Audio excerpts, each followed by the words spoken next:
Now let us start our second chapter in history, that is medieval India and political transition. Now what do you mean by medieval India? Okay, medieval India, it is a period, it has an Indian period. It is a period in India that in which the era start changing. Okay, the the ancient era comes to end, and the medieval era gets initiated.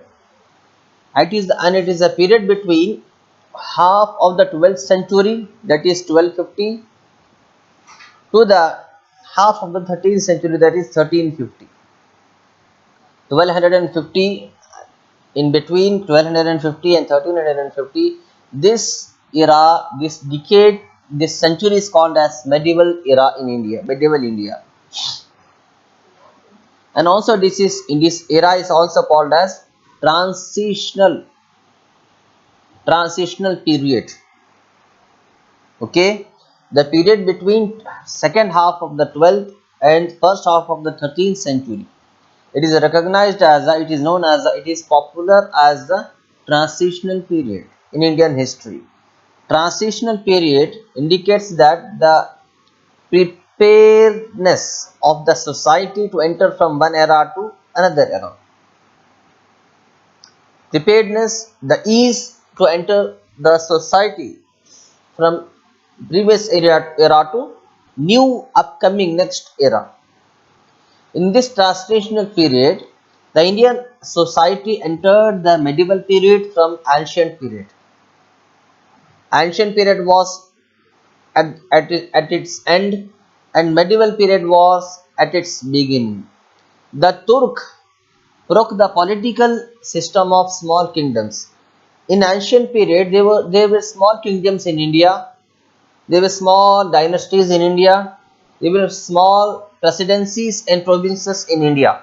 Okay, and the emperors of Turk, the kings of Turk, what they did, they entered in India and they broke these small kingdoms, and they also established an empire which had a strong centralized power structure.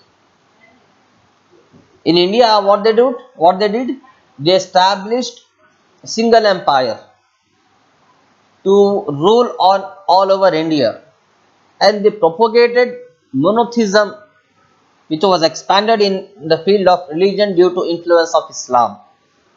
Islam was expanding at that area, at that era, and meanwhile Turks were Muslims, Islam followers. When they entered India and they broke the political system of small kingdoms, Islam started expanding very speedily, very widely, and Islam has the base of monotheism, believe on single God, believe on one God. All these developments indicate the beginning of medieval period in India. Before the study of empires established by Turks, before the study of dynasties of Turk, we have to understand the Rajput dynasty.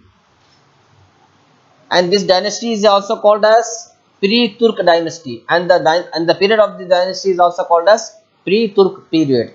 The rule of small kings is called as multi-state political system. So medieval India, before medieval period in India, there were many small kingdoms, because India is a very wide country, very big country. One king cannot handle all the dynasty of complete India. So India was divided into various small dynasties, and each dynasty and each kingdom had its own king, their own ruler, their own emperor. So this system was broke down by Turk emperors. Okay, and before this Turk emperor, before entering before enter of this Turk emperor, as I said, now only that there were many small dynasties. These dynasties were created by Rajput dynasties. Okay, the rule of small kings is called as multi-state political system. The study of multi-state political system can be started with the study of Rajput dynasty that ruled the western and north India from 9th century to 13th century. Almost 500 years Rajputs were ruling in India on North India and also the West India. So students, now let us start the Rajput dynasties in medieval India chapter. After the rule of Vardhanas of Sthana Vineshwara. Sthana Vineshwara, it is a place in India. The ruler of that places are called as Vardhanas. After the rule of these Vardhanas, most of the western and northern India was ruled by Gurjara Prathiharas and Chandelas of Bundelkhand and Garhwalas and Solankis and Paramars and many other Rajput dynasties. These are the names of the dynasties of Rajput kingdom. By the end of the 12th century, as Rajput kings like Prithviraj Chauhan, Jayachandra Gharwal and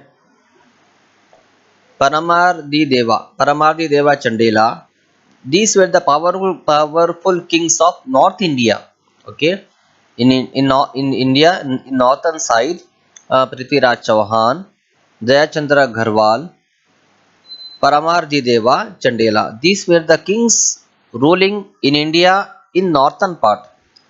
Okay, so there was all over in India. Rajput dynasty were ruling in India as small states and small dynasties and small empires. Okay, now let us start learning one by one all the dynasties. First comes Gurjara Pratiharas. The Pratiharas have claimed in many of their inscriptions that the Lakshmana of Ramayana period, a Shastriya of Suryavansha, as the founding person of their family. But as per the available evidences, Nagabhatta is the founder of the dynasty. Okay, Pariharas were misclaimed that, misguided that, and in their inscriptions they were miswritten that Lakshmana of Ramayana period and Shastriya of Suryavansha period were the founders. But it is the wrong. Actually, the Nagabhatta was the founder of this dynasty. Which dynasty? Gurjara Pratiharas dynasty. The Pratiharas ruled Sindh region by keeping Kannauj as their capital. Sindh is now in Pakistan, but at that time, before 800 years, Pakistan was a part of India. Pakistan was not a country, it was a part of India. It is recently, before 60 to 65 years back, Pakistan was excluded from India and became an independent country. Before that, Pakistan was termed as Indian state. It was not Pakistan country. It was Pakistan state, which came under the rule of Indian emperors. So at that time, Sindh was the Pratiharas ruled Sindh region. At that time, the Pratiharas were the rulers of Sindh region by keeping Kannauj as their capital city. Today also, Sindh is a city in the Pakistan. Kannauj also is the capital city in the Pakistan. Till today, that cities are developed, that cities are widened. They fought back the frequent Arab attacks. Mihara Bhoja and Mahendra Pala were the powerful rulers of their dynasties. And all these powerful rulers defeated the Palas of Bengal and extended their empires till Bengal. So this was the brief and very brief discussion of the Pariharas rulers. In the next period, we will continue next topics.